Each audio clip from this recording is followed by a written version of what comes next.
Hello hello hello hello बच्चों, कैसे हैं आप सब। रोज मैम कैसे हैं हम यही पूछते हैं। चलो कोई बात नहीं, आप सब बहुत बढ़िया हैं ये कह दें। देखो सब खुश हो रहे हैं, वेरी गुड वेरी गुड। आप सब बहुत खुश हैं और मन लगाकर पढ़ाई कर रहे हैं, राइट बच्चों। तो मैं पूनम प्रजापत रसायन विज्ञान की इस पाठशाला में आप सब बच्चों का स्वागत करती हूँ। तो बच्चों, अपन ने क्या क्या पढ़ा है, कैसे पढ़ा है, कितना समझ में आया है, ये सब आपको एक पर्टिकुलर मेथड से मैं क्या कहना चाहती हूँ आपको अब समझ में आ रहा है, क्योंकि मैं जो भी पढ़ा रही हूँ उसकी समरी आपको बता रही हूँ, टॉपिक्स को कोरिलेट कर रही हूँ, राइट। तो आप बहुत अच्छे से चीज़ों को समझ रहे हैं, ये मुझे बिल्कुल आप पर भरोसा है, ये विश्वास है, तभी तो आप इतने सारे बच्चे एक साथ मेरे साथ जुड़ रहे हैं। बिल्कुल बच्चों, तो देखो अपन लोग अपना टॉपिक शुरू करेंगे ज़्यादा समय को वेस्ट नहीं करते हुए, है ना।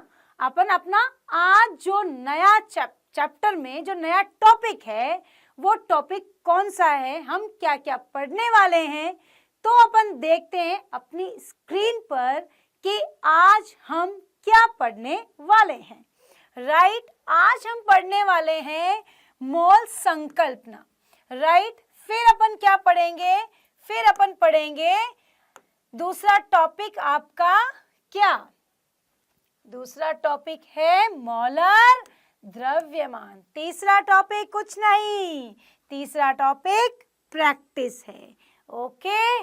अब आप सोच रहे हैं मैम अब तक तो आप समरी बना रहे थे, पीछे का पहले रिवीजन करा रहे थे, उसके बाद टॉपिक बताते, आज तो आते ही।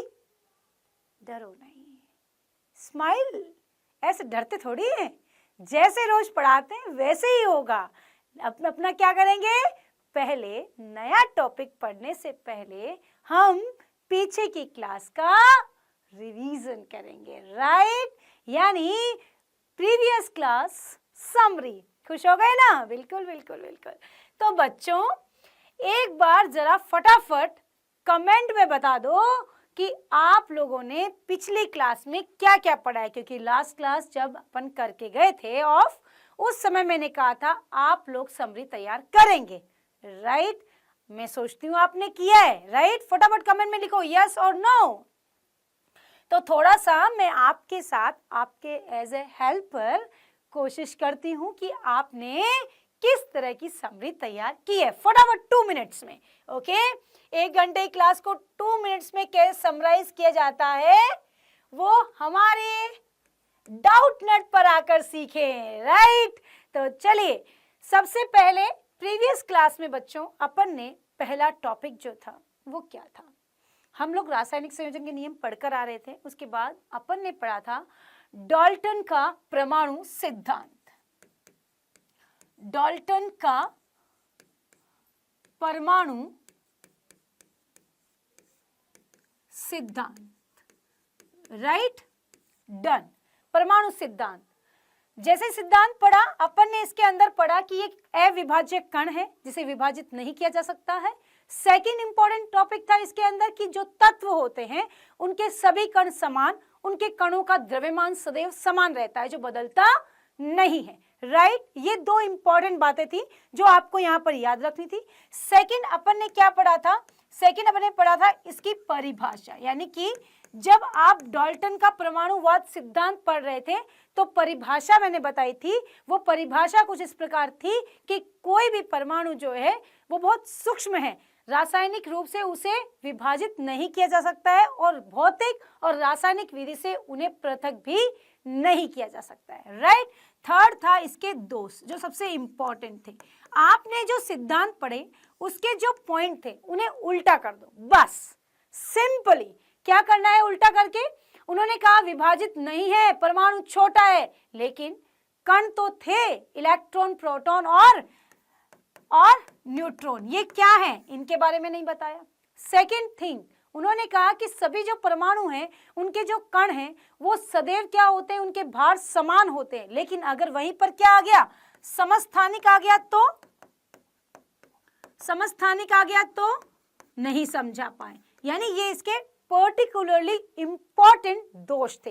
ये क्वेश्चन जैसे आता है वैसे ही आपको समराइज करके पढ़ना है, तभी आपके नंबर 100 आउट ऑफ 100 आए केमिस्ट्री में। ओके, तो जोश के साथ पढ़ते रहिए।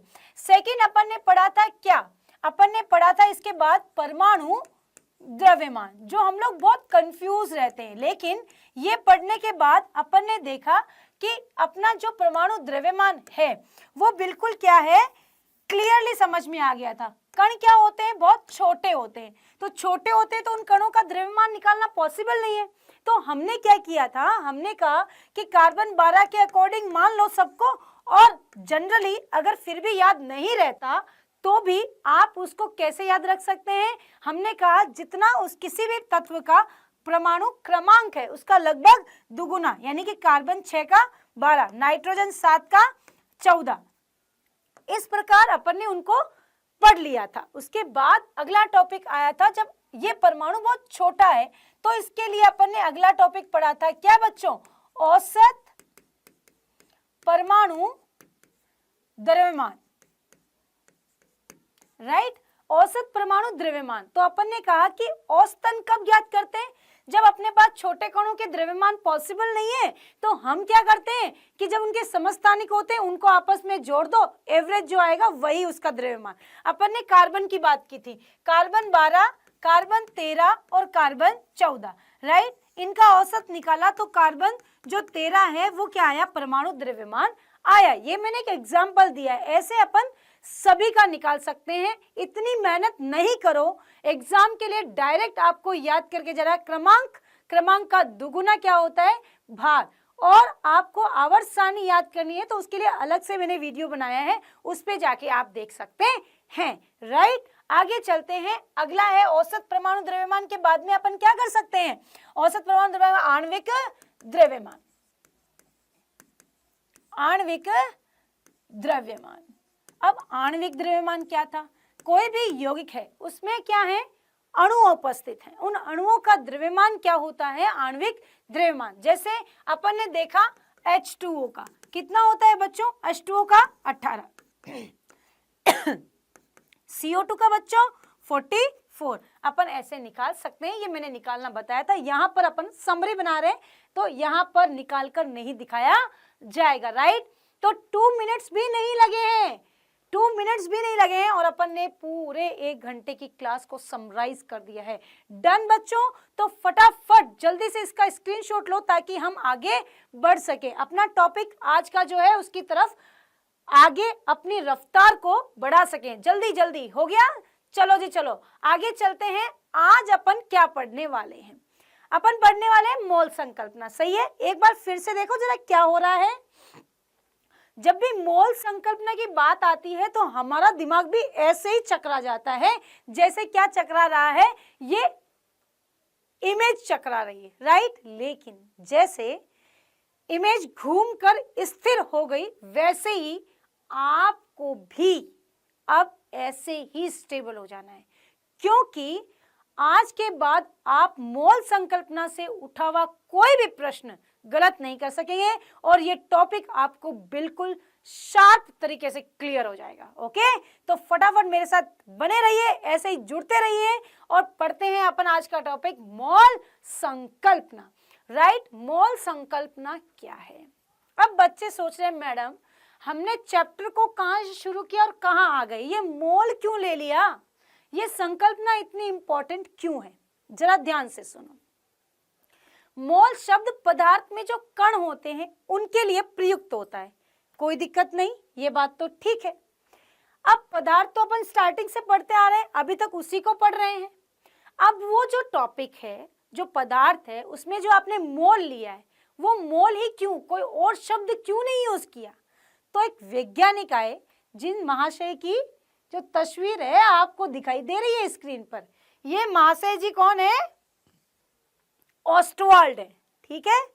इन्होंने क्या किया, इन्होंने रिसर्च किया और रिसर्च करके लैटिन भाषा का एक शब्द उठाया, वो शब्द था मोल। उठाया क्या, मोल। और मोल ही क्यों उठाया, क्योंकि जिसका अर्थ होता है संग्रह या ढेर, यानी बहुत सारे कण एक साथ आ जाना।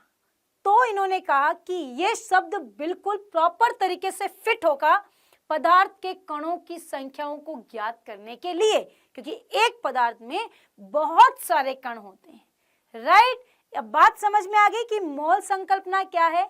किसी भी पदार्थ के कण की, या यूं कह दूं कि पदार्थ की मात्रा को जब मापा जाता है तो उसके लिए वो शब्द यूज किया, और इस पर जो थ्योरी बनी उसे नाम दे दिया गया, क्या? मोल संकल्पना। राइट, बात समझ में आ गई होगी। फटाफट लिखा हुआ मैं एक बार रीडिंग कर देती हूँ ताकि मेरे प्यारे प्यारे बच्चों को ये ना लगे कि मैडम क्या लिखा हुआ है, हमें तो पता ही नहीं चला। फटाफट देखो, आमतौर पर हम दैनिक गतिविधियों में दर्जन, ग्रास, रिम आदि शब्द 12, 144 और 500 क्रमशः देखो, दर्जन में 12, ग्रास में कितना 144 और रिम में कितना होता है 500। एक एक का बता रहा है, एक रिम में कितना, एक दर्जन में कितने। अपन एक दर्जन केला लाए तो कितने केले चढ़ेंगे? 12 ना। यस और नो? तो बात समझ में आ गई होगी। तो उसी प्रकार संख्याओं को व्यक्त करने के लिए करते हैं।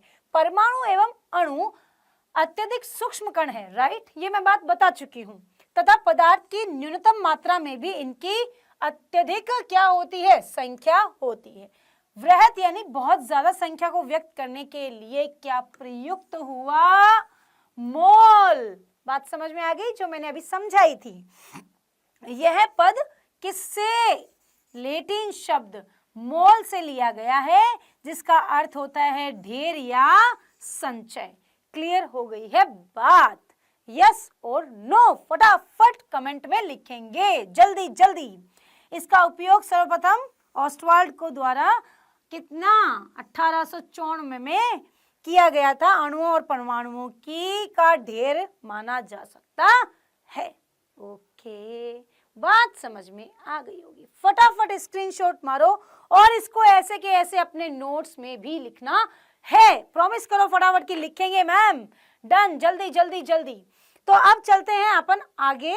अपना अगला टॉपिक क्या है? मोल संकल्पना क्या होती है।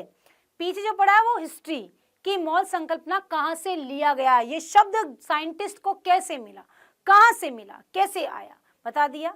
अब इसका अर्थ क्या होता है बता दिया वैसे तो मैंने, फिर भी एक बार ध्यान से और सुनो। मोल संकल्पना जब बात आई तो कहा कि कण बहुत छोटे छोटे, इनकी संख्या काफी है। तो काफी संख्या है तो एक मात्रक तो बनना है ना, मात्रक से तो व्यक्त करोगे ना संख्याओं को। तो वो मात्रक क्या आया? मोल। क्या आया मेरे प्यारे बच्चों? मोल। राइट, इसलिए अपन इसकी मात्राओं को मोल मात्रक प्रयोग किया जाता है। सेकंड पॉइंट क्या कहता है? फर्स्ट समझ में आ गया। परमाणु और अणु का आकार अति सूक्ष्म होता है, बहुत कम मात्रा में इनकी संख्या काफी अधिक होती। इस संख्या को व्यक्त करने के लिए एक मात्रक की आवश्यकता होती है। जैसे लंबाई को मीटर में मापते हैं, द्रव्यमान को केजी या ग्राम में मापते हैं, वैसे ही पदार्थ की मात्रा को किसमें मापा जाता है? मोल मात्रक में मापा जाता है। डन। आगे, किसी पदार्थ की वह मात्रा जिसमें उतने ही कण उपस्थित होते हैं जितने कार्बन 12 के समस्थानिकों के ठीक 12 ग्राम में उपस्थित होते हैं। उपस्थित परमाणुओं की संख्या होती है। सबसे इंपॉर्टेंट बट नॉट लास्ट क्या है ये? 6.022 into 10 to the power 23। Right, ये कणों की संख्या है। कहते हैं कि कोई भी पदार्थ हो, पदार्थ में मात्रा या यूं कहूं संख्या किन की? कणों की। मेरे बोलने पर जो शब्द मैं बोल रही हूं उन पर गौर फरमाओ। कोई भी पदार्थ कितना भी हो, पर परमाणुओं की संख्या हमेशा किसके बराबर होती है? 6.022 इंटू 10 to the power 23 के बराबर। डन। जिससे किसने दिया था सबसे पहले ये संख्याओं को? अवोगाड्रो ने दिया था। राइट, तो अवोगाड्रो ने जब ये संख्या दी तो उन्होंने ये बताया कि पदार्थ का भार बदल सकता है, पर भार में उपस्थित कणों की संख्या वो भी एक मोल में कभी नहीं बदलेगी। एक मोल में भार बदल सकता है पर 1 मोल में कणों की संख्या कभी नहीं बदलेगी, जो हमेशा कितनी होगी, अवोगाड्रो नंबर के बराबर होगी। क्लियर? बात समझ में आ गई होगी। अवोगाड्रो जो नंबर होता है वो 6.022 into 10 to the power 23। बात समझ में आ गई होगी। अवोगाड्रो जो नंबर होता है वो क्लियर हो चुका है। चलते हैं आगे। अब इस चीज को और अच्छे से कैसे समझा जा सकता है, तो फटाफट देखो, आपकी स्क्रीन पर एक तस्वीर आ चुकी है। मापनी तुला, जिसके ऊपर क्या रखे गए हैं, तो पदार्थ रखे गए हैं। कण आपको दिखाई दे रहे हैं ना बच्चों? बिल्कुल, ध्यान दो बेटा। पदार्थ डाल दिया, सोच लो ऐसा कि ये क्या है आपके, क्या है, ब्लैकबेरी है। ठीक है, ब्लैकबेरी है। ठीक है, अब ब्लैकबेरी यहां पर अलग अलग मापे, इसको कार्बन मान लो, इसको कॉपर मान लो। ठीक है, दो अलग अलग टाइप्स की ब्लैकबेरी में वेरिएशन दिया। ठीक है, अलग अलग तरह के, थोड़ा सा चेंज किया। डन। थोड़े छोटे आकार की, थोड़े बड़े आकार की। अब देखा तो इसका वजन तो आया 12 ग्राम और बड़ी वाली का वजन आया 63.5 ग्राम। लेकिन इनका मान दोनों का कितना है, 1 मोल है दोनों कितनी, 1 मोल है। नया वेरिएंट आया ब्लैकबेरी का। ठीक है, तो 2 वेरिएंट अलग अलग हो गए भाई। तो अब पहले और दूसरे में जो आए हैं वो एक और दूसरे में देखो, यहां पर भी वही है, यहां पर भी वही है, लेकिन भार अलग अलग है। भार बदल सकता है, 1 मोल में भार बदल सकता है, लेकिन कणों की संख्या सदैव क्या होती है, अवोगाड्रो नंबर के बराबर होती है। शायद मेरी बात समझ में आ गई होगी बच्चों। फिर से इस बात को नोट करो। अभी जो आप कॉपी पेन लिए हुए हैं, अपनी कॉपी में लिखो कि 1 मोल में परमाणुओं की संख्या सदैव 6.022 into 10 to the power 23।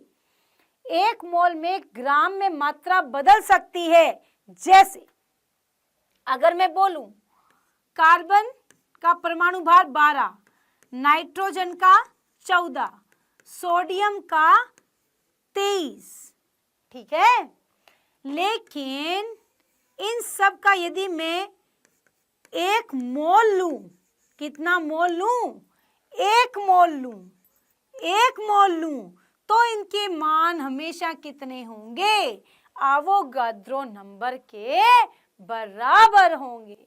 शायद बात समझ में आ गई है। अब कभी भी नहीं भूलोगे, कभी भी नहीं भूलोगे। राइट। अब चलते हैं आगे। अपन एक सबसे इंपॉर्टेंट, जो मैंने स्टार्टिंग में बोला था कि बच्चों अपन जो टॉपिक पढ़ेंगे उसके अंदर ये सबसे इंपॉर्टेंट है, न्यूमेरिकल्स को करना। मोल कॉन्सेप्ट पे न्यूमेरिकल आता है जिसमें सबसे ज्यादा गलतियां होती है, लेकिन आज के बाद वो गलतियां खत्म, क्योंकि मैं इसके बाद आपको इसके न्यूमेरिकल्स भी कराऊंगी, प्रैक्टिस कराऊंगी। तो एंड तक बिल्कुल क्लियर पूरा टॉपिक देखना। ठीक है, तो जब भी आप मोल कॉन्सेप्ट पढ़ रहे हैं उसमें आपको कई तरीके से क्वेश्चन आता है।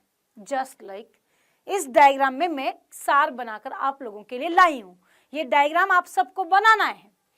तो देखो बच्चों, अपने पास मोल में चीजें हो सकती है, ग्राम में हो सकती है, कण में हो सकती है, और कोई गैस का आयतन हो सकता है। या तो ये इनमें बदलेंगे या फिर ये इसमें बदलेगा, 2 ही तरीका है। तो ध्यान दो, अगर क्वेश्चन में क्वेश्चन में यदि मोल दिया गया है और कहा जाए कि 4 मोल सोडियम में कितने ग्राम में मात्रा होगी। 4 मोल सोडियम की को ग्राम में कन्वर्ट करो, तो आप क्या करेंगे? आपको कुछ नहीं करना। उस समय जो भी सोडियम का अणुभार है उससे क्या कर दो? 4 से गुणा कर दो। क्या कर दो? गुणा कर दो। जब मोल को किसमें कन्वर्ट करना है? ग्राम में, तो क्या कर दो? अणुभार से गुणा कर दो। और वहीं यदि ग्राम में मात्रा को मोल में कन्वर्ट करना है तो अणुभार का क्या दे दो मेरे प्यारे बच्चों? भाग दे दो। It's a very important topic जिसे आपको बहुत अच्छे से पढ़ना है। ओके, तो बात समझ में। ग्राम में मात्रा को क्या मोल में बदलते हैं तो क्या करते हैं? कमेंट में लिखो फटाफट। ग्राम को मोल में अणुभार का भाग, मोल को ग्राम में अणुभार से गुणा। ठीक है। Second, first clear. सेकंड, अगर मोल को क्या करना पड़े? मोल को कणों की संख्या में, ध्यान देंगे ध्यान देंगे ध्यान देंगे, मोल को कणों की संख्या में बदलना है। कणों की संख्या, परमाणुओं की संख्या, अणुओं की संख्या, डजंट मैटर। क्या? कण, अणु भी हो सकता है, परमाणु भी हो सकता है, आयन भी हो सकता है। ओके, अगर वो इसमें बदल रहा है, इसको बदलना है, तो आवोगाद्रो संख्या। बच्चों, कण शब्द आते ही, कणों की संख्या शब्द आते ही तुरंत क्लिक करो कि ये किसने बताया, ये संख्या किसने दी? आवोगाद्रो ने। यानी यहाँ आवोगाद्रो ही लेना है। अब कब गुणा, कब भाग। जब आप मोल को कण में बदलो तो गुणा, मोल को किसी में बदलो तो गुणा, और मोल में किसी को बदलो तो भाग। मोल को किसी में बदलो तो गुणा, मोल में किसी को बदलो तो भाग दे देना। बात समझ में आ गई है? हाँ या ना? फटाफट कमेंट में लिखो, जल्दी जल्दी। जितने जोश से मैं पढ़ा रही हूं उससे दुगुनी जोश से, रफ्तार से आप कमेंट करो जी। आगे चलते हैं, अगला टॉपिक वहीं पर, मोल का तीसरा पार्ट, जिसमें हम कहें कि गैसों का आयतन। NTP, what is the NTP? Natural temperature and pressure. Okay, pressure, सही से बोलो। ठीक है जी। हाँ, मोल को किस में बदले? एनटीपी पर आयतन में, तो 22.4 से गुणा। अगर आयतन गैस का दिया है उसको मोल में बदलो तो 22.4 का क्या कर दो जी? भाग दे दो। हाँ जी, बिल्कुल सही। क्या बात है मेरे प्यारे बच्चों, मेरे चमकते हुए सितारों, मेरे डॉक्टर, मेरे इंजीनियरों, बिल्कुल सही उत्तर दे रहे हो। इतने ही जोश और उमंग के साथ पढ़ते रहो, तुम्हारा भविष्य बहुत उज्जवल है। चले आगे, बात समझ में आ गई। फटाफट इसका एक स्क्रीनशॉट आप ले लें ताकि बात समझ में आ जाए। जल्दी जल्दी ले लिया जी। अब आओ जी अगला टॉपिक, ये बिल्कुल क्लियर, कब गुणा कब भाग। ठीक है, किसी मोल को किसी में बदलना गुणा, किसी को मोल में बदलना भाग। ओके, चलो जी। अब अपना आता है अगला टॉपिक, जो आज का लास्ट टॉपिक है, but not the least. Okay, तो चलिए, मोलर द्रव्यमान। जैसे बच्चों, अपन कणों की संख्या के लिए अपन क्या करते हैं? मोल शब्द यूज कर रहे हैं। जैसे कि परमाणु की मात्रा या परमाणु की संख्या, अणु की संख्या, तो वहां लिख दिया मोल। अगर वहीं पर परमाणु द्रव्यमान, आणविक द्रव्यमान, तो क्या लिख दो? मोल के अनुरूप मोलर द्रव्यमान। तो परिभाषा देखेंगे जरा। आसान शब्दों में कहें तो किसी पदार्थ के 1 मोल के द्रव्यमान को उसका मोलर द्रव्यमान से प्रदर्शित किया जाता है। मोलर द्रव्यमान को ग्राम प्रति मोल में व्यक्त करते हैं। 1 ग्राम में व्यक्त मोलर द्रव्यमान संख्यात्मक रूप से परमाणु द्रव्यमान, आणविक द्रव्यमान या सूत्र द्रव्यमान। सही है। एग्जाम्पल, जल का मोलर द्रव्यमान 18.02, क्योंकि वहां पर अपन उसका क्या करते हैं, आणविक द्रव्यमान बोलते हैं। अगर द्रव्य का मान मोल में है तो उसका द्रव्यमान क्या होगा, मोलर द्रव्यमान। ध्यान से सुनो, यदि पदार्थ के कणों की संख्याओं को मोल में व्यक्त किया तो अब उसके भार को मोलर द्रव्यमान में व्यक्त करेंगे। NaCl का 58.5। नोट फटाफट, जिस प्रकार मोल संकल्पना में ग्राम परमाणु, अभी मैंने बताया था, आयंस में व्यक्त करते हैं तो उसके द्रव्यमान को मोलर द्रव्यमान में व्यक्त किया जाता है। बात समझ में आ गई होगी। आप फटाफट इसका स्क्रीनशॉट ले लें ताकि आपको टॉपिक क्लियर हो जाए। मेरे प्यारे बच्चों, आपको नोट्स ऐसे ही बनाने हैं जैसे मैं आपको पढ़ा रही हूँ, टॉपिक टू टॉपिक को रिलेट करते हुए, इधर उधर नहीं, तभी समझ में आएगा मेरे प्यारे बच्चों को। ओके, चलते हैं आगे। अब करेंगे हम क्या जी, प्रैक्टिस करेंगे। हम क्या करेंगे, प्रैक्टिस करेंगे। प्रैक्टिस करेंगे ना, जरूरी है, बिना प्रैक्टिस कुछ नहीं होता। क्योंकि जितना पढ़ा, यदि उसको गुनना है, उसको मजबूत बनाना है, तो उसका क्या करना पड़ेगा, उसको हमेशा प्रैक्टिस में लाना होगा। जितनी बार आप उसको रिवाइज करेंगे वो उतना स्ट्रॉन्ग कंटेंट आ जाएगा। ओके, तो चलते हैं। पहला क्वेश्चन आपकी स्क्रीन पर कुछ इस प्रकार है। क्या है जी, जरा ध्यान देंगे। 80 ग्राम NaOH की मोलों की संख्या ग्राम को मोल में क्या करें, ध्यान दो, सोचो क्या कर सकते हैं।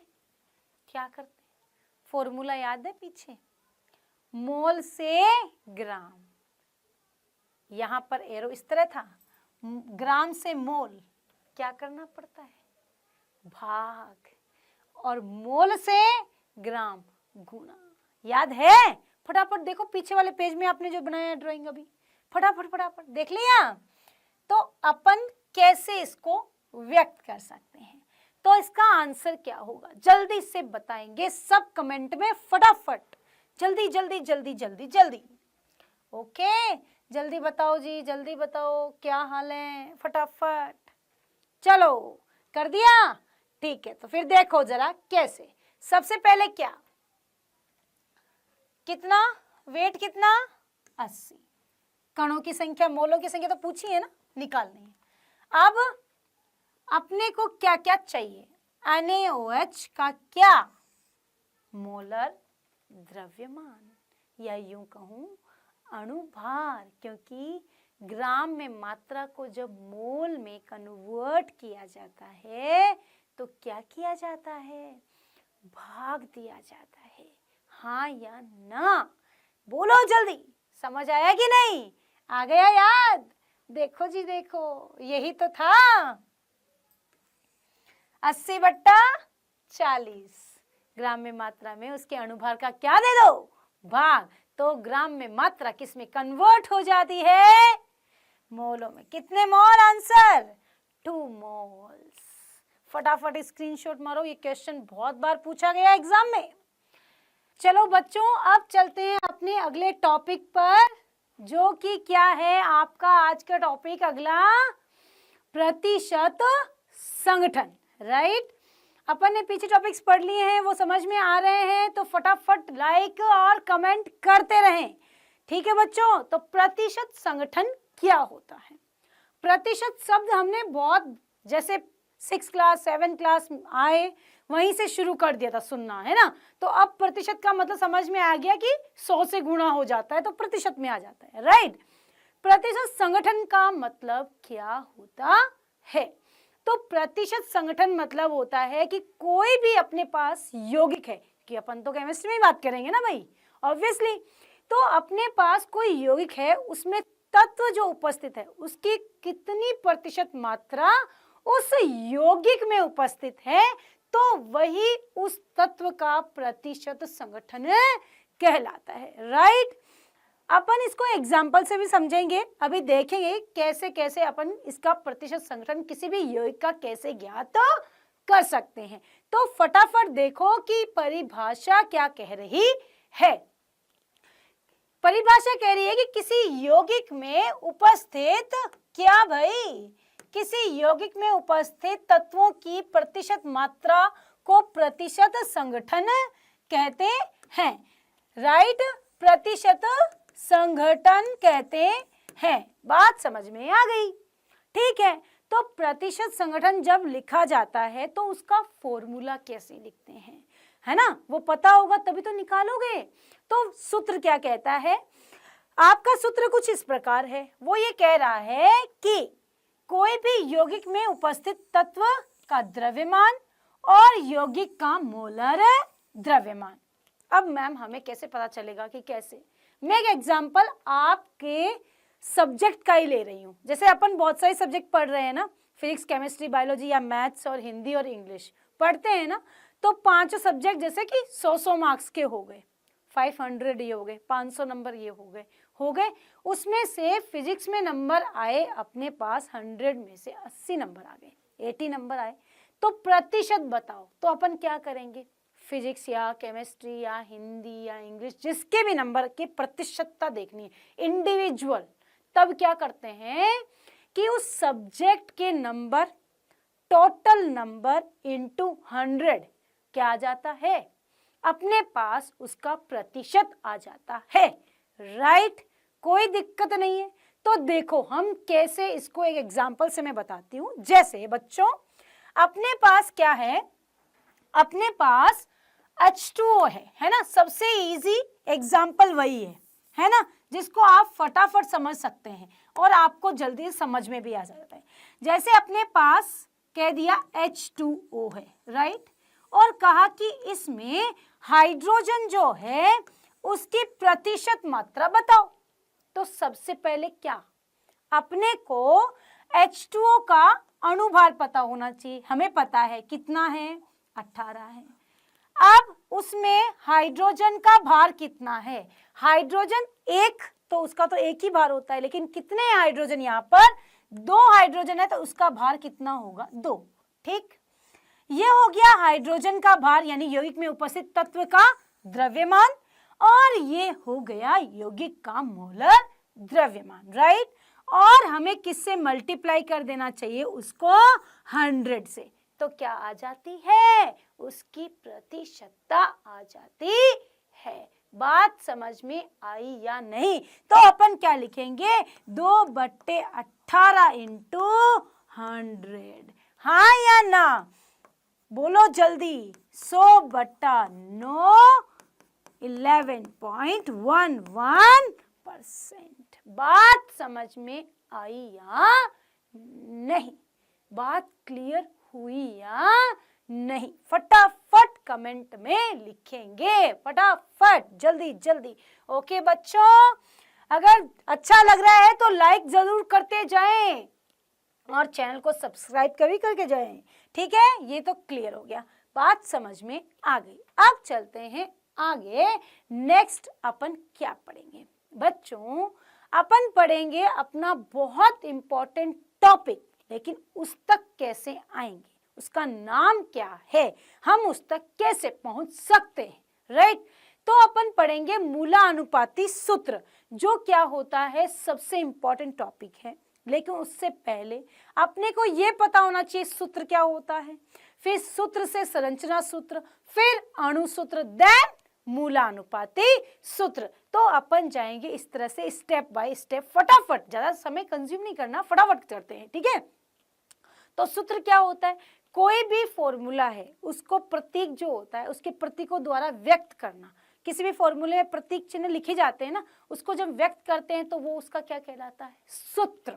राइट, अब सूत्र की परिभाषा हो जाएगी, फिर उसके संरचना सूत्र, फिर आणविक, और देन मूलानुपाती सूत्र विद इन 2 मिनट। जल्दी देखो सूत्र क्या होता है।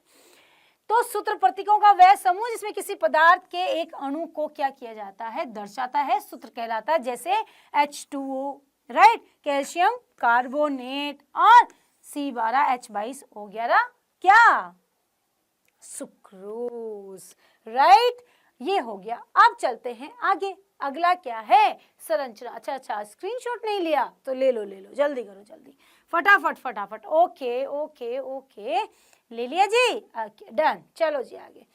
संरचना सूत्र क्या होता है, जो भी प्रतीक है उसके अंदर जितने भी तत्व रखे गए हैं वो तत्व जब परस्पर बॉन्ड बनाकर सामने रिप्रेजेंट हो रहा है तो वो उसका संरचना सूत्र है।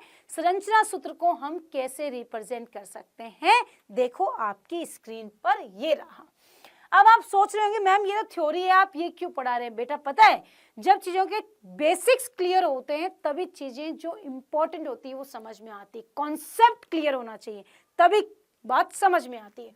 तो किसी यौगिक का वह रासायनिक सूत्र जो उसमें उपस्थित विभिन्न परमाणुओं की व्यवस्था को दर्शाता है संरचना या रचनात्मक सूत्र कहलाता है। जैसे हाइड्रोजन पर ऑक्साइड जिसका फॉर्मूला होता है H2O2, जिसे हम कैसे रिप्रेजेंट करते हैं, हम करते हैं H single bond O single bond O single bond H, HOOH, that is hydrogen peroxide. Okay, बात समझ में आ गई होगी। अब देखो, अब अपन क्या पढ़ेंगे, अणुसूत्र। अणुसूत्र क्या होता है, किसी भी यौगिक में उपस्थित तत्वों को सम्मिलित रूप से एक साथ जब रखा जाता है, कोई भी यौगिक में जो तत्व हैं उनको एक साथ जब रखा जाता है, उनकी संख्या के समूह के साथ एक साथ यदि रखा गया है तो हम उसे कहते हैं अणुसूत्र। जैसे हाइड्रोजन है, ऑक्सीजन है, लेकिन साथ में रखा तो H2O,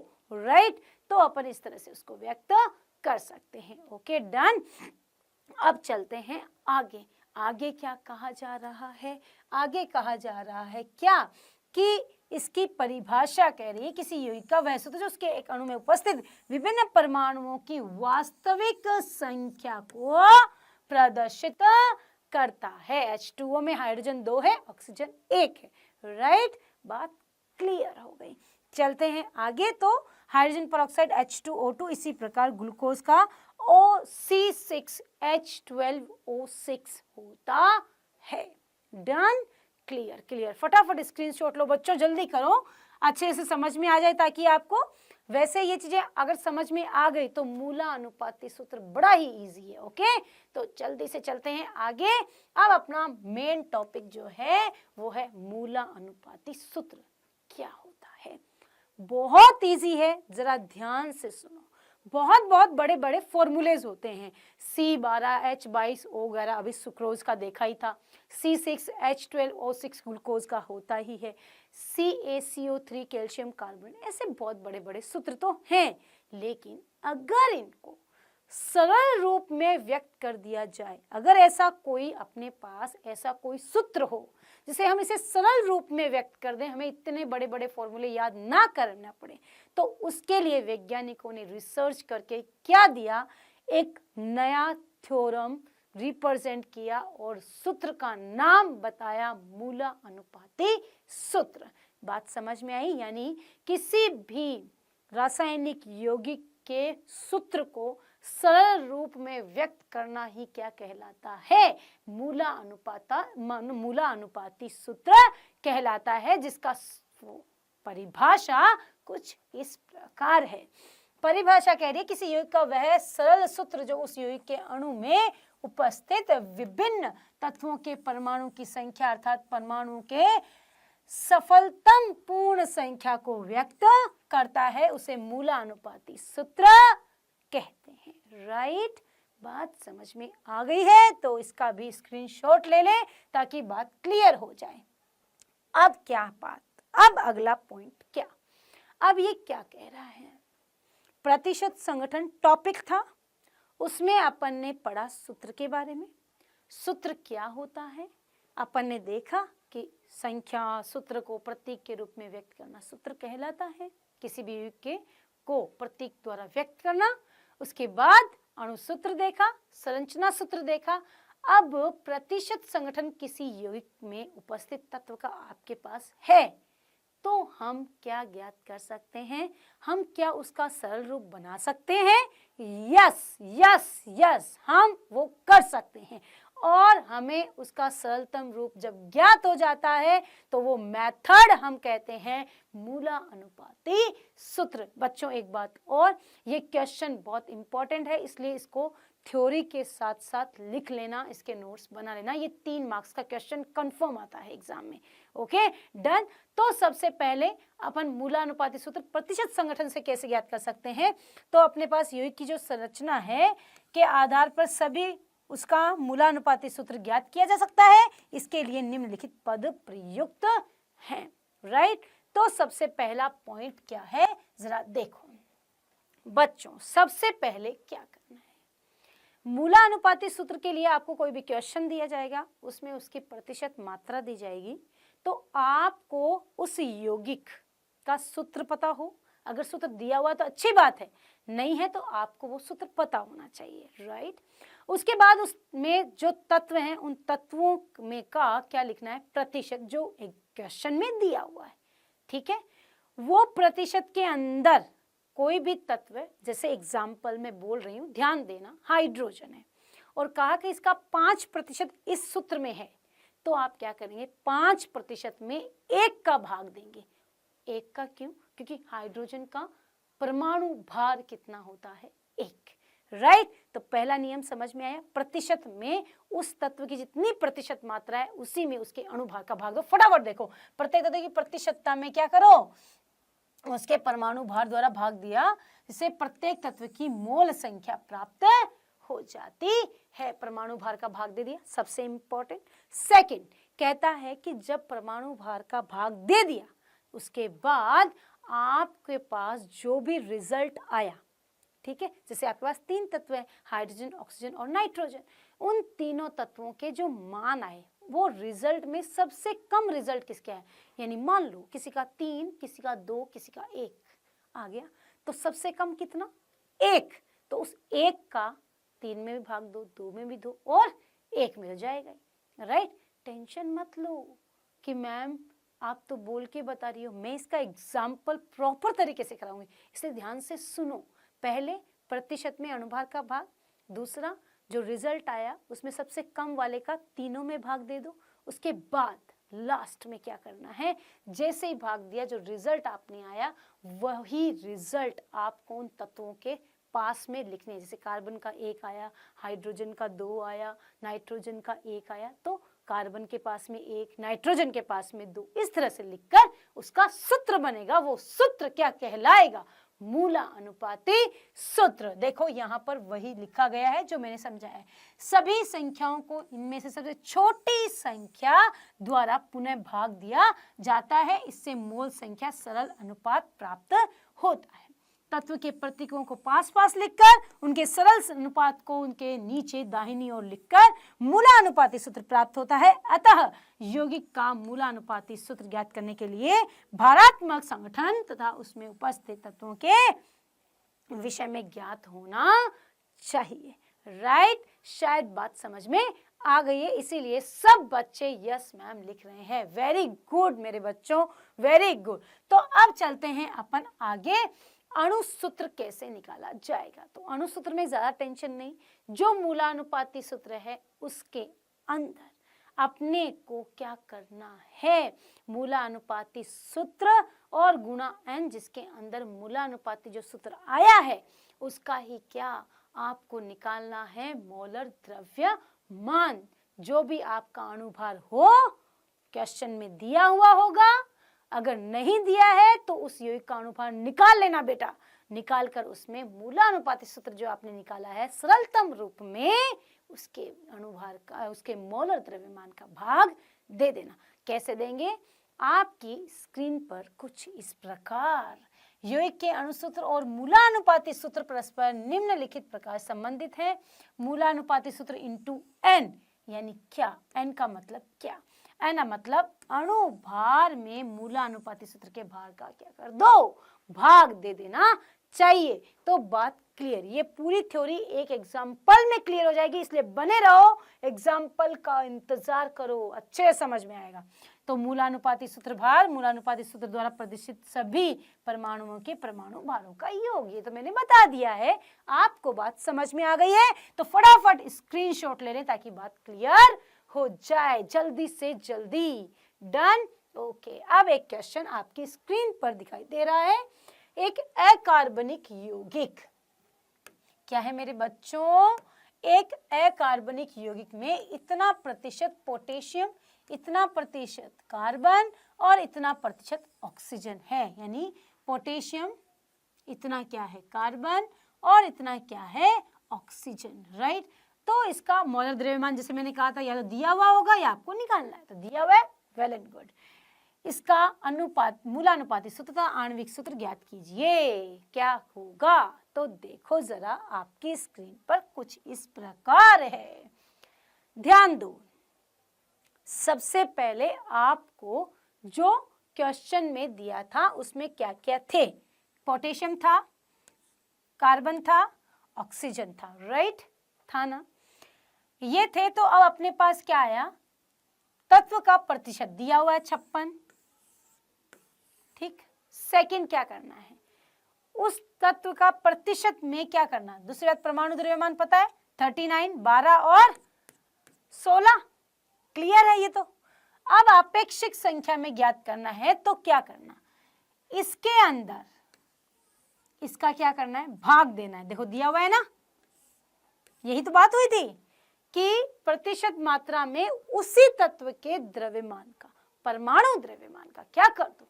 भाग देना। भाग देने से बात क्लियर हो जाएगी। ये हो गई। अब यहाँ देखो, सबसे कम कौन सा अंक है? यही तो है, सबसे छोटी संख्या है ना भाग देने पर जो आई है, ये सबसे छोटी संख्या का इसमें भी भाग दो, इसमें खुद में भी दो और यहाँ भी दे दो। दे दिया? तो देखो जरा दे रहे हैं क्या? ये रहे, दे रहे हैं ना तीनों में भाग। Well and good, very good, very good. तो आंसर आया 213, राइट? अब ये जो मान संख्या आपको प्राप्त हुई है, इस संख्या को इन तत्वों के समीप में लिख दो। पोटेशियम के पास में कितना लिखा जाएगा? 2, राइट? पोटेशियम के पास में कितना लिखा जाएगा? 2। कार्बन के पास में कितना लिखा जाएगा? 1। और ऑक्सीजन के पास में कितना लिखा जाएगा? 3, राइट? हम इसको कैसे लिख सकते हैं? K2CO3, यस और नो? बात समझ में आई या नहीं? ध्यान से देखो, ध्यान से, ताकि बात क्लियर हो जाए। Okay, done? फटाफट स्क्रीनशॉट लेंगे, जल्दी से देखें, आगे चलते हैं। ये देखो, अब ज्ञात करना है जो सूत्र आपके पास सरलतम रूप में था, वो था मूलानुपाती सूत्र, राइट? ये बात समझ में आ गई।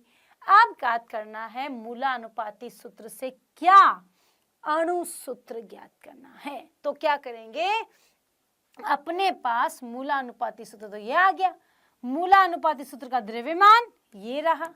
अब अपने को देखना है कि मूलानुपाती सूत्र से जब अणु सूत्र ज्ञात करते हैं तो अपन क्या करते हैं, क्या लिखते हैं कि मूलानुपाती सूत्र से अणु सूत्र जब ज्ञात करते हैं तो अपन लिखते हैं मूलानुपाती सूत्र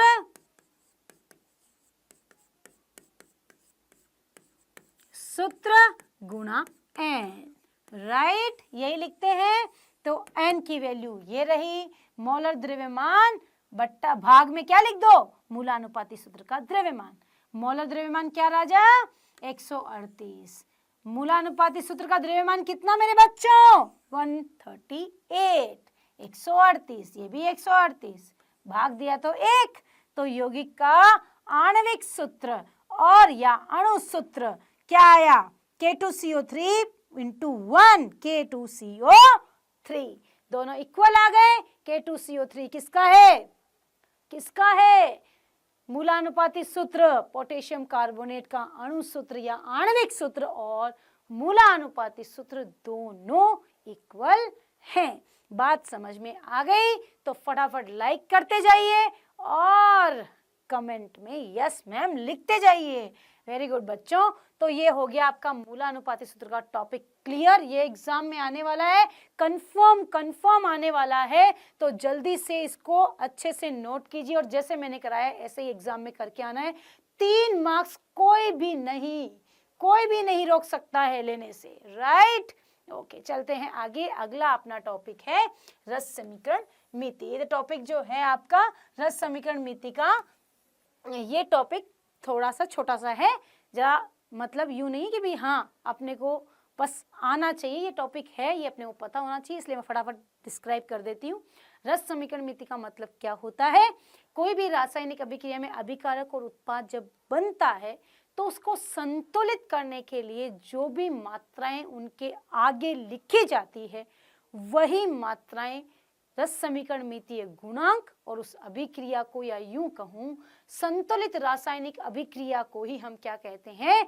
रस समीकरण मिति कहते हैं। किसे कहते हैं? संतुलित रासायनिक समीकरण को। और क्यों कहते हैं? क्योंकि उसके आगे जो गुणांक लिखे जाते हैं वो उसे संतुलित करते हैं, राइट। उन्हें रस समीकरण मिति गुणांक कहते हैं। Okay, done. इसकी परिभाषा आपके स्क्रीन पर कुछ इस प्रकार है।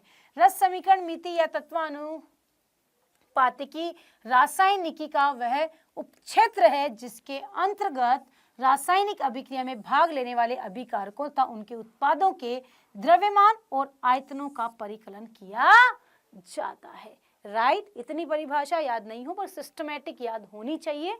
तो अपन इसको सिंपल शब्दों में लिख सकते हैं, किसी भी रासायनिक अभिक्रिया जो संतुलित होती है, संतुलित रासायनिक समीकरण को हम रस समीकरण मिति और उनके आगे लिखे जाने वालों को रस समीकरण मिति गुणांक कहते हैं, राइट। फटाफट स्क्रीनशॉट लेंगे, जल्दी से देखें, आगे चलते हैं अगला टॉपिक, राइट। फटाफट वही चीजें ज्यादा समय उसी में कंज्यूम करें जो इम्पोर्टेंट है, राइट। समय को बर्बाद ना करें बच्चों। जो समय आपके पास है वो बहुत कीमती है, जो समय गुजर जाता है वो कभी लौट कर नहीं आता, इसलिए समय का उपयोग करें। ओके, तो चलिए, रासायनिक अभिक्रियाओं में सीमांत अभिकर्मक का क्या मतलब है? सीमांत का मतलब होता है किसी की सीमा तय कर देना, राइट। यानी कि कोई भी रासायनिक अभिक्रिया है, उसमें कोई अभिकारक उत्पाद में बदल रहा है, लेकिन अभिकारक समय से पहले ही खत्म हो जाता है, यानी अभिक्रिया वहीं पर रुक जाती है, तो वो अभिकारक जो अभिक्रिया में पहले खत्म होता है वो अभिक्रिया समापन का कारण बन जाता है। जो कारण बन गया वही सीमांत अभिकर्मक हो गया बच्चों।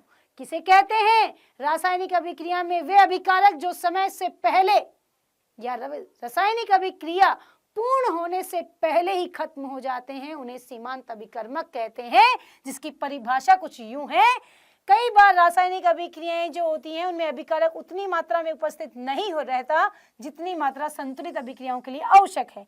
ऐसी परिस्थिति में एक अभिकारक की मात्रा दूसरे अभिकारक की मात्राओं से अधिक होती है, अतः वह अभिकारक अभिकर्मक जो अभिक्रियाओं में प्रस्तुत हो जाते हैं तथा उत्पाद की मात्रा को सीमित करते हैं, सीमांत अभिकर्मक कहलाते हैं, राइट। बात समझ में आ गई होगी। कई बारी क्या होता है कि हम रासायनिक अभिक्रिया लिख रहे होते हैं, हमें पता ही नहीं होता है कि रिएक्शन क्या कहना चाह रही है, इसलिए ध्यान दो।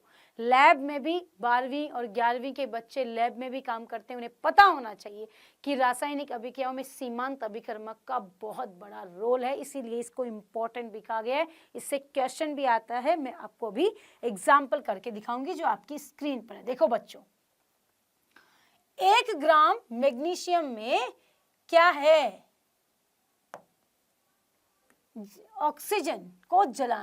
ऑक्सीजन में जलाने पर मैग्नीशियम ऑक्साइड प्राप्त होता है। इस अभिक्रिया में सीमांत अभिकर्मक की निम्न प्रकार गणना की जा सकती है, राइट। तो अब देखो, Mg + O2 = 2 MgO। मैग्नीशियम कितना भार? 48 ग्राम मात्रा है, इसका 32, ठीक है, और यहाँ पर 80। अब 48 ग्राम मैग्नीशियम चाहिए और 32 ग्राम ऑक्सीजन तब जाके 2 MgO बनता है। लेकिन आप देख रहे हैं कि इन दोनों में ऑक्सीजन की मात्रा कम है, राइट। अगर ऑक्सीजन की मात्रा भी क्या होती, इतनी ही होती, तो क्या होता, वो प्रॉपर रूप से रिएक्शन संतुलित होकर संपन्न होती। लेकिन ऐसा नहीं हुआ, ऑक्सीजन की मात्रा कम रह गई। यानी मैग्नीशियम जब जला रहे थे तो ऑक्सीजन पहले ही खत्म हो गई, थोड़ा ही जला, बाकी रह गया मैग्नीशियम। तो क्या हुआ, रिएक्शन बीच में ही रह गई। जितना मैग्नीशियम ऑक्साइड चाहिए था उतना नहीं बना। तो ऑक्सीजन यहाँ क्या है, एक सीमांत अभिकर्मक है। डन, बात समझ में आ गई तो फटाफट कमेंट में लिख दो। देखो 32 ग्राम ऑक्सीजन के साथ में 48 ग्राम चाहिए, लेकिन ऑक्सीजन इतने के साथ काम कर रहा है तो वास्तव में ऑक्सीजन की मात्रा इतनी ही हुई। इसलिए ऑक्सीजन की वास्तविक मात्रा ऑक्सीजन की अभिक्रिया में उपलब्ध मात्रा से कम है, अतः ऑक्सीजन अभिक्रिया में सीमांत अभिकर्मक है। क्या है बच्चों, सीमांत अभिकर्मक। ध्यान दो, ध्यान, जितनी मात्रा चाहिए उतनी मात्रा नहीं होने के कारण अभिक्रिया पहले ही रुक जाती है, पूर्ण होने से पहले ही से हम सीमांत अभिकर्मक कहते हैं। फटाफट स्क्रीनशॉट ले, देखो जल्दी जल्दी जल्दी। ले लिया जी, ओके डन। अब चलते हैं आगे, अपना लास्ट टॉपिक, और लिस्ट में भी अंतिम ही है भाई ये, क्योंकि अपना चैप्टर खत्म होने वाला है बच्चों। तो फटाफट देखते हैं कि विलयन में अभिक्रियाएं कितने प्रकार की होती है। तो कोई भी अपने पास सॉल्यूशन है, कोई भी विलयन है, ठीक है। उस विलयन में जब आप क्या करते हैं,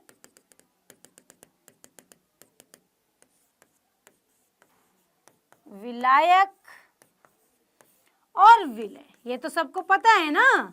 एक विलयन में क्या होते हैं, दो प्रकार के घटक होते हैं, एक विलायक होता है, एक विलय होता है। विलायक और विलय जब दोनों मिल जाते हैं तो क्या एक सॉल्यूशन बन जाता है, करेक्ट।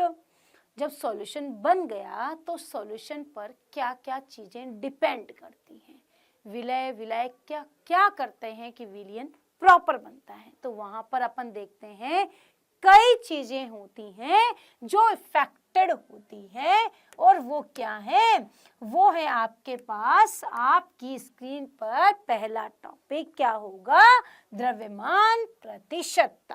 पहले द्रव्यमान प्रतिशतता, फिर मोलांश, फिर मोलरता, और लास्ट में मोललता। ये टॉपिक इंपॉर्टेंट है, इनसे न्यूमेरिकल आता है कक्षा 11वीं में भी और नीट में भी, इसलिए अच्छे से इनको देखना है। इनके सूत्र लिखेंगे, इनकी परिभाषा और इनके एग्जाम्पल्स भी हम देखेंगे।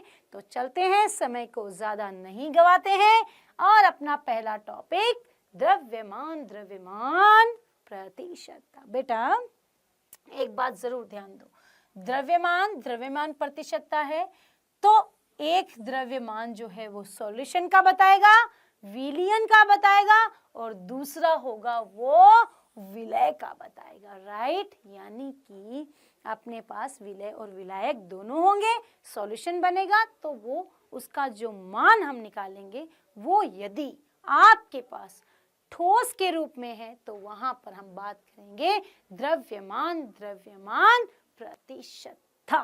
ओके, तो चलते हैं, इसकी परिभाषा कुछ इस प्रकार है। क्या होगी भाई, एक कोई भी पदार्थ अपने पास हो, उस पदार्थ में विलय होगा, मैंने बता ही दिया है दो ही घटक होते हैं। तो किसी भी विलय के भार भागों की वह संख्या जो किसी विलयन के 100 भार भाग में उपस्थित है। कैसे समझेंगे, परिभाषा को कैसे समझेंगे, एक अपने पास पात्र है, उस पात्र में ये विलयन है। अब इस विलयन में हम परिभाषा कैसे बनाएं, तो कहा कि सॉल्यूशन के 100 भार भाग में विलय के कितने भाग है भाई, कितने भाग उपस्थित हैं, तो वही उस विलयन की क्या कहलाएगी, द्रव्यमान, द्रव्यमान प्रतिशतता कहलाती है। शायद बात समझ में आ गई है, इसलिए फटाफट स्क्रीनशॉट लेंगे जल्दी। और अब चलते हैं अपन सूत्र की और आपका सूत्र कुछ इस प्रकार है। क्या कह रहा है सूत्र, क्या कह रहा है, प्रतिशतता है तो इंटू 100। द्रव्यमान प्रतिशतता कैसे निकालते हैं, कोई भी अवयव का द्रव्यमान विलयन का द्रव्यमान इंटू 100। प्रतिशत आया तो 100 तो लगना बनता है भाई, इसमें तो कोई दो राय नहीं है ना, कोई भी डाउट नहीं है। तो सूत्र अच्छे से याद रखो। सूत्र में हमेशा किसी भी एक अवयव का सॉल्यूशन में कोई भी घटक हो ए बी सी, तो आपको ए का यदि प्रतिशत द्रव्यमान निकालना है तो ए का भार लिखना बटा ए प्लस बी प्लस सी का कुल भार लिखना इंटू 100, देन कॉल क्या, द्रव्यमान प्रतिशतता। Okay done. तो ये हो गया प्रतिशत द्रव्यमान का सूत्र।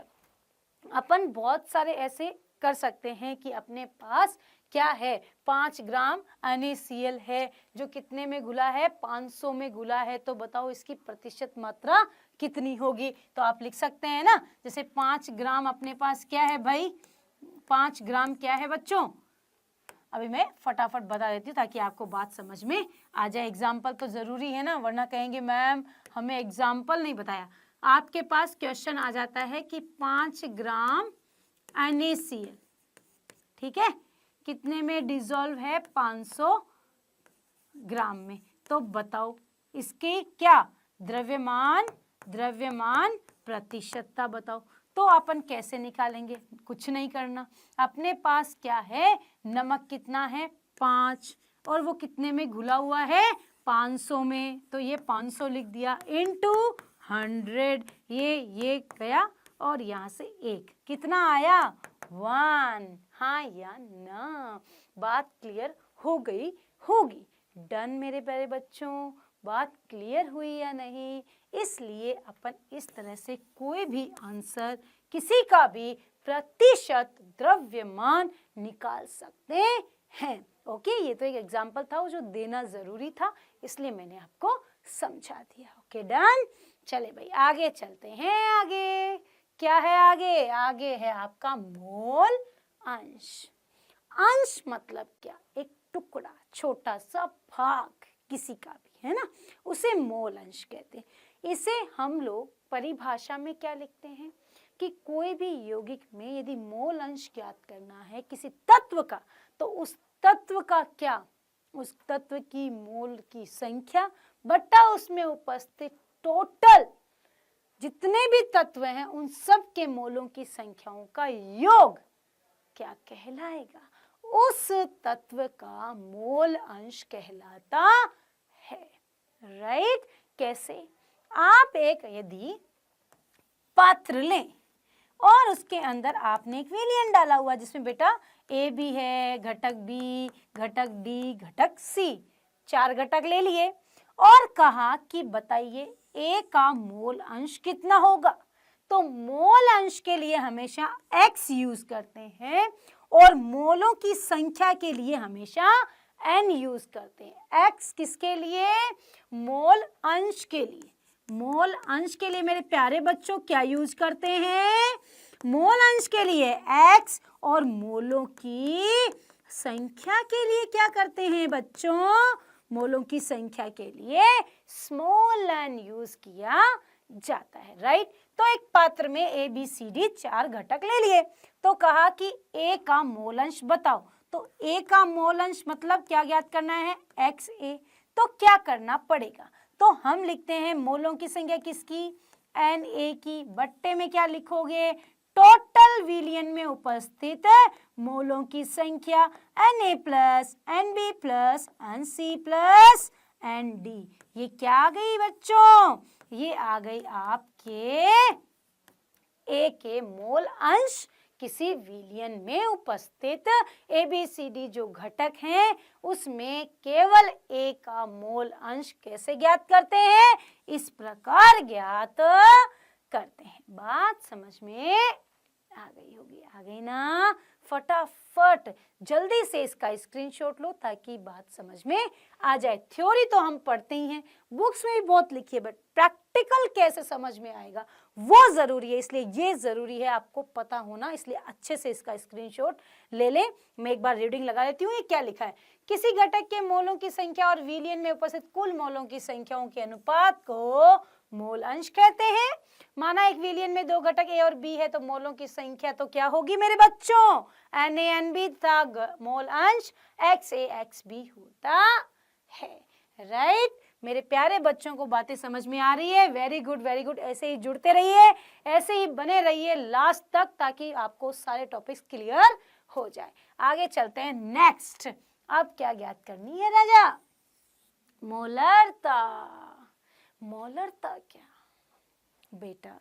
ध्यान दो। मोलरता का मतलब होता है कोई भी पदार्थ है, विलयन है ना, उनकी अभिक्रियाएं पढ़ रहे हैं ना, तो उसमें विलय और विलय की मात्राएं कितनी हैं। मात्रा मतलब सांद्रता कितनी है। कई बार सुना होगा ना कि अपन ने पानी ली, उसमें चीनी डाली, यदि चीनी बहुत ज्यादा डाल दी तो उसकी सांद्रता में वो संख्या बढ़ गई, उसकी मात्रा बढ़ गई, तो वो सांद्र विलयन हो गया। पानी में चीनी कम है तो वो तनु विलयन हो गया। पढ़ा है ना तनु और सांद्र, पता है ना? नहीं है तो मैंने भी बता दिया। जिनमें विलय की मात्रा कम तो तनु, विलय की मात्रा ज्यादा तो वो सांद्र विलयन कहलाते हैं। राइट? बात समझ में आ गई होगी। तो मोलरता की परिभाषा कैसे याद होगी, जरा ध्यान दें। अभी परिभाषा बनाना सिखाते हैं। आपको एक पात्र लेना है जिसके अंदर अपने को क्या लेना है? 1 लीटर विलयन लेना है। ले लिया, और उसके अंदर आपको विलय डालना है। जितना भी डालो, जितना भी विलय आप डालेंगे वो संख्या उस विलयन की क्या कहलाएगी? मोलरता कहलाती है। यानी 1 लीटर विलयन में उपस्थित विलय के मोलों की संख्या क्या कहलाती है? विलय मोलरता कहलाती है। परिभाषा समझ में आ गई सबको? फटाफट देखें, जल्दी से बच्चे फटाफट देखेंगे कि आपको ये बात समझ में आई है या नहीं। क्लियर हो गया? जल्दी से। ओके, अब परिभाषा आपकी स्क्रीन पर कुछ इस प्रकार है। किसी 1 लीटर विलयन में उपस्थित विलय के मोलों की संख्या उस विलयन की मोलरता कहलाती है। आ गई ना? अपने को याद ही नहीं करना पड़ा। अरे वाह, ये तो इजी है ना? इजी, बिल्कुल जी, बिल्कुल बिल्कुल इजी है। चलते हैं आगे। ये परिभाषा क्लियर हो गई। अब इसका सूत्र देखते हैं कि सूत्र क्या है। मोलरता विलय पदार्थ के मोलों की संख्या बटा विलयन का आयतन लीटर में। अगर बच्चों इस लीटर की जगह ml दिया हुआ हो तो आप यहाँ पर क्या कर देना? 1000 से गुणा। कब? जब क्या हो? ml दिया हो। देखो मैंने कैसे घुमा के लिख दिया ना? अरे वाह। तो ml हो तब यहाँ 1000 लगेगा, अगर ml नहीं तो 1000 भी नहीं। Okay, done. बात क्लियर हो? कई बच्चे पूछते हैं मैम ये 1000 कहाँ से आया? अरे लीटर में व्यक्त करना है ना, लीटर में नहीं है, ml में है। तो 1 लीटर में क्या होते हैं? 1000 ml होते हैं बच्चों। ठीक है? कई बार आपको कंफ्यूजन हो जाता है। डोंट वरी, कंफ्यूजन होगा तभी तो पढ़ने की इच्छा होगी, एक चाह होगी कि हम पढ़ें। क्वेश्चन आना दिमाग में जरूरी है। जिस बच्चे के क्वेश्चन आना शुरू हो गए दिमाग में, इसका मतलब उसका पढ़ाई में भी मन लग रहा है। ओके, और आप बताते हैं कि मोलरता का मात्रक क्या होता है मेरे प्यारे बच्चों? मोल प्रति लीटर। सही है, 1 लीटर में मोलों की संख्या किसके? विलय के। डन। अब चलते हैं आगे। ये फटाफट स्क्रीनशॉट लो, जल्दी जल्दी जल्दी। अभी बोलोगे मैम आप तो जल्दी से बता दिए हैं, हम लोगों का स्क्रीनशॉट तो लेने ही नहीं दिया। अभी ले लो। Okay, done. ओके, चलते हैं आगे। अब एक क्वेश्चन है आपकी स्क्रीन पर, जरा ध्यान देंगे। स्क्रीन पर क्वेश्चन दिया हुआ है ना, ये क्वेश्चन एक और क्वेश्चन, पहले इसको कर ले फिर दूसरा क्वेश्चन भी बता देंगे। 2 लीटर विलयन में 5 ग्राम NaCl युक्त विलयन की मोलरता की गणना कीजिए। किसकी? मोलरता की। जबकि सोडियम क्लोराइड का आणविक भार इतने ग्राम प्रति मोल है। ओके, किसकी गणना है भाई? मोलरता की। ध्यान देना जी, ध्यान ध्यान ध्यान। राइट, अब आ जाओ मोलरता की गणना कर ले। तो सबसे पहले मोलरता का सूत्र लिखेंगे कि सबसे पहले सूत्र में क्या है, क्या कहता है कि आपके पास NaCl के कितने ग्राम हैं और उसका आयतन कितने लीटर में घुला हुआ है। तो आपके दिया गया है 5 ग्राम NaCl। लेकिन मैडम ने तो क्या बताया था? मोलों की संख्या। तो बच्चों, अगर मोलों की संख्या बतानी है तो ग्राम में कैसे व्यक्त करेंगे? राइट, तो ध्यान रखना, यदि कोई मोल की संख्या आपके पास हो तो मोल की संख्या को ग्राम में कैसे बदलते हैं? ग्राम में मात्रा बटा उसी पदार्थ का अणु भार। ओके, तो ग्राम में मात्रा बट्टा अणुभार आ गया, तो ये तो हो गई मोलों की संख्या बट्टा आयतन तो लीटर में ही दिया है। कितना? 2 लीटर। राइट, तो अब देखो फटाफट इसका आंसर क्या आएगा? 0.043 मोल प्रति लीटर। ये रहा आपकी मोलरता का आंसर। क्वेश्चन समझ में आ गया ना? जल्दी जल्दी बताओ, फटाफट करो। डन? हाँ जी हाँ जी हाँ जी हाँ जी हाँ जी, बिल्कुल, ये एकदम सही, स्क्रीनशॉट ले लिया है। Okay done. अब आते हैं अपना अगला टॉपिक, मोलरता। बच्चों, जैसे मोलरता पढ़ा तो वहां था कि कोई भी ठोस पदार्थ यदि द्रव में मिल रहा है या ठोस ठोस में मिल रहा है, ऐसा भी हो सकता है, तब हम लोग ग्राम में उसको व्यक्त कर लेते हैं। Okay done. 5 ग्राम नमक, 5 ग्राम चीनी, ब्ला ब्ला ब्ला चलता रहता है ना। ऐसे हम लोग प्रैक्टिकल लैब जो होती है केमिस्ट्री की, उसमें करते रहते हैं। फिर मोलरता क्यों लिया? तो कहा कि यदि आप ठोस और द्रव ले रहे हैं तो आप मोलरता व्यक्त करते हैं, लेकिन अगर किसी भी ठोस विलायक में कोई पदार्थ घोला जा रहा है, विलायक ठोस है और उसमें कोई विलय डाला जा रहा है, तो हम उसको किस में व्यक्त करते हैं मेरे राजा बच्चों? मोलरता में। यानी अपन कैसे इसकी परिभाषा को बना सकते हैं? कहा, एक पात्र लो जिसमें आपके पास बच्चों ये विलयन है और इसके अंदर अपने पास घटक है विलय और बच्चों विलायक। ठीक बात है। अब अपने पास यदि ये विलायक 1 kg हो तो कहा 1 kg विलायक में उपस्थित विलय के मोलों की संख्या क्या कहलाती है? उस विलयन की मोलरता कहलाती है। 1 kg विलायक में उपस्थित विलय के मोलों की संख्या क्या कहलाती है? उस विलयन की मोलरता कहलाती है। राइट, बात समझ में आ गई होगी। तो अब चलते हैं अपन क्या करेंगे? परिभाषा की ओर। तो वो परिभाषा क्या होगी? आपकी स्क्रीन पर कुछ इस प्रकार है। परिभाषा तो वैसे बनानी आ ही गई है मेरे बच्चों को, है ना? देखो, अपन इसलिए इतना अच्छे से क्लियर कर रहे हैं ताकि आपको चीजें रटनी ना पड़े। 11th के बच्चे छोटे छोटे होते हैं, फिर उन्हें इतनी बड़ी बड़ी परिभाषाएं दे देते हैं तो वो डर जाते हैं। इसीलिए मैंने आप लोगों के लिए शॉर्ट फॉर्म तैयार किया कि मेरे बच्चों को इतना टेंशन नहीं लेना पड़े। इसलिए बच्चों अच्छे से फटाफट अच्छे से कमेंट करो। पढ़ाई से रिलेटेड कोई भी दिक्कत है तो वो बताओ और अच्छे से पढ़ते रहो, लाइक करते रहो, कमेंट करते रहो। यस मैम, समझ में आ रहा है। Okay done. चलते हैं आगे। तो आपकी मोलरता की परिभाषा क्या है? 1 kg विलायक में उपस्थित किसी विलय के मोलों की संख्या और इसे स्मॉल m से रिप्रेजेंट करते हैं। ओके डन, बिल्कुल बिल्कुल। चलो जी फटाफट लिख लो फिर। तो क्या स्क्रीनशॉट ले लो, लिख लो नहीं। चलो अब लिखते हैं सूत्र। सूत्र क्या कह रहा है भाई? सूत्र कह रहा है विलय के मोलों की संख्या बटा विलायक का भार ग्राम। ठीक है, ये तो बात समझ में आ गई क्योंकि केजी में लिया था, ग्राम में है, केजी में भी हो सकता है, कोई दिक्कत नहीं है। अपन इसको ऐसे भी व्यक्त कर सकते हैं, अपन इसको ऐसे भी व्यक्त कर सकते हैं। क्लियर? विलय का भार ग्राम में बट्टा अणुभार, क्योंकि मोलों की संख्या को मैंने पीछे बताया हुआ है, आपको बस इसको एक बार देखना है ताकि क्लियर हो जाए। विलय का भार ग्राम में, अणुभार विलायक का भार केजी में भी हो सकता है जी। बिल्कुल, फटाफट स्क्रीनशॉट लेंगे मेरे प्यारे बच्चे। क्लियर है ना?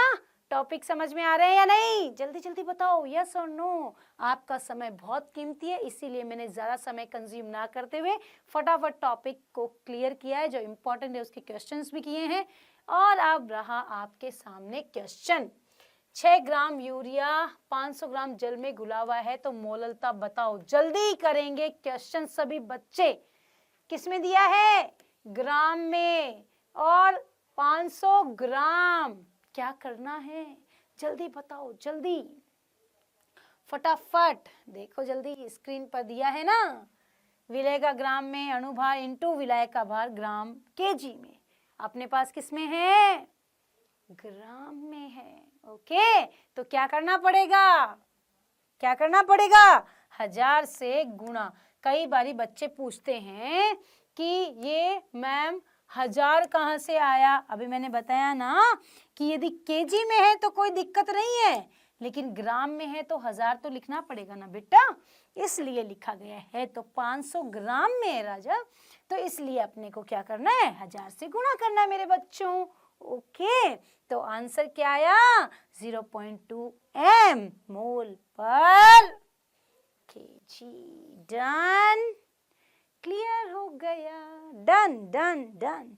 बात समझ में आ गई है तो फटाफट लाइक कर दें और फटाफट स्क्रीनशॉट भी ले लें जी, ले लें। बात समझ में आ गई ना? ओके, आगे चलते हैं। अब आपकी स्क्रीन पर 2 क्वेश्चंस दिए गए हैं। ये क्वेश्चंस आपका होमवर्क है। खुश हो जाओ, खुश हो जाओ। ये होमवर्क जो हैं आपको डिस्क्रिप्शन में भी मिलेंगे। आपको वहाँ पर जाकर होमवर्क को ले लेना है और होमवर्क करना है। क्वेश्चंस के आंसर मुझे भेजने हैं और नहीं आ रहा है आंसर तो भी बताना है कि आया या नहीं, तो मैं नेक्स्ट क्लास में आपको वो सॉल्व करके बताऊंगी। इसके लिए आपको भी उतना ही अलर्ट होना होगा जितना अलर्ट मैं हूँ, इसीलिए हम लोग अच्छे से मिलकर पढ़ पाएंगे।